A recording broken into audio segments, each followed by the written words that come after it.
இன்றைய வசனம். இயேசு மறுமொழியாக, அம்மா, உமது நம்பிக்கை பெரிது. நீர் விரும்பியவாறே உமக்கு நிகழட்டும் என்று அவரிடம் கூறினார். அந்நேரம் அவர் மகளின் பிணி நீங்கியது.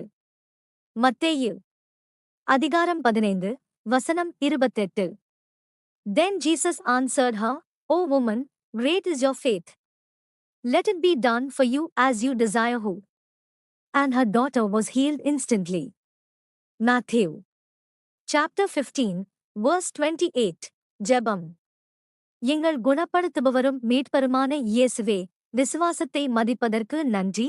அது எவ்வளவு சிறியதாகவோ அல்லது குழப்பமாகவோ தோன்றினாலும், கானானிய பெண்ணைப் போலவே எங்கள் தேவைகள், எங்கள் நம்பிக்கைகள் மற்றும் எங்கள் நம்பிக்கையுடன் நாங்கள் உம்மிடம் வருகிறோம். எங்கள் விசுவாசத்தை பலப்படுத்துங்கள், ஆண்டவரே. ஜெபத்தில் விடாமுயற்சியுடன் இருக்கவும், உமது வல்லமையிலும் நன்மையிலும் நம்பிக்கை கொள்ளவும் எங்களுக்கு கற்றுக் கொடுங்கள். உமது சித்தத்தின்படியும் உமது மீதான எங்கள் நம்பிக்கையின்படியும் அது எங்களுக்கு நடக்கட்டும். நீங்கள் கேட்கிறீர்கள், நீங்கள் அன்பில் பதிலளிக்கிறீர்கள் என்பதை நாங்கள் அறிவோம்.